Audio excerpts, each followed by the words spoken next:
he really wasn't going to hurt anybody. Now, that guy isn't the only criminal who wouldn't take no for an answer. Watch a surveillance tape from Real TV. Take a look at this. When a man enters a convenience store with a gun and demands money from the clerk, he usually gets it. But not in this case. The clerk refuses to open the register. This gets the gunman mad, so he grabs the cashier and puts a gun to his head.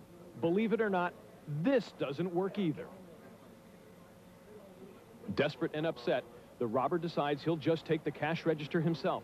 But in his frustration, he forgets to do one very important thing: unplug it. And before you know it, the clerk grabs a bat and bolts after him.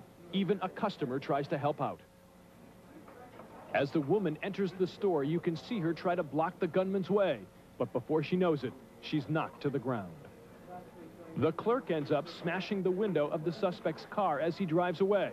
And luckily, he's also able to get the license plate number. Now, believe it or not, that guy had a gun on this clerk, and he decided to sit there and fight back. Please welcome the clerk to the show. Welcome James to the show.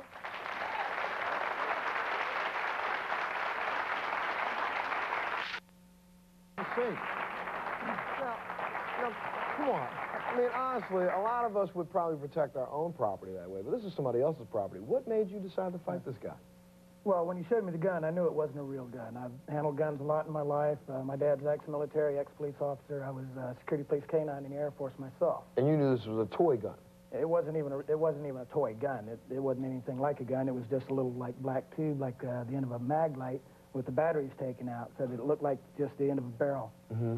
So then he's holding this on your face, but I mean, still, you put yourself, you didn't know what he was going to do. He could have pulled a knife out of his pocket. He could have hit you over the head with one of those beer cans or something that was on the counter. Why did you decide to fight him? Well, nobody can tell you what they're going to do in a situation like that until they're in it. I didn't really think about anything. All I did was react. Once I got over the shock, I decided, you know, he can't do this to me. So I started to go after him without the baseball bat, and then I remembered the bat was there, and I stopped to grab the bat. And I chased him out the store and went after him, because I wasn't going to let him get away with it. When you chased him to the car, what did you see when you ran up on the passenger side? Well, when I ran up on the passenger side, I noticed there was a child in the front seat of the car on the passenger side.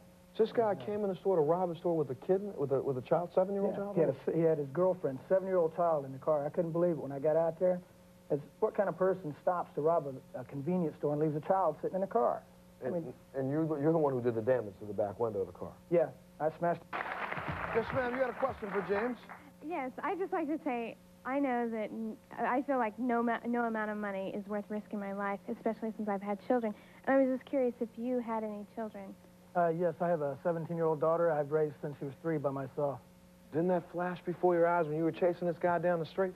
Not really. You just wanted to be Batman today. Like I said, I wasn't thinking about anything. All I did was react. I mean, I was kind of in shock when he first came in and started demanding the money and everything, and I couldn't believe that this was happening to me. I've never been in a situation like that. Did you actually think it was one of your friends just joking? Is that what you thought? Yeah, when he first came in with the mask and everything and started asking for the money, you know, and I knew that it wasn't a real gun, I thought it was a gag. You know, I was waiting for him to pull his mask off and say, "Ha ha, did I scare you?" And he started asking for the money again and everything. I realized that this wasn't a gag, so I started moving sideways to try to get to my silent alarm. And that's when he reached over the counter and grabbed me and pulled me up to the counter. And he pulled me up and he stuck the gun to my neck, what was supposed to be a gun, and he threatened to kill me. And then he started coming around to my side of the counter after he let go of me. And you notice when he put the gun up in the air again like that, that's when he told me, "Stay where you are, don't move or I'll shoot you." And I was just standing there. He came around and he wrestled me up against my desk for a moment. And I still wouldn't open the register, so at first he turned around and he started beating on the register with his fist. He couldn't get it to open either. That's when he grabbed it and he hauled it off of the counter and decided he was just going to take the whole thing. And he didn't think he looked conspicuous.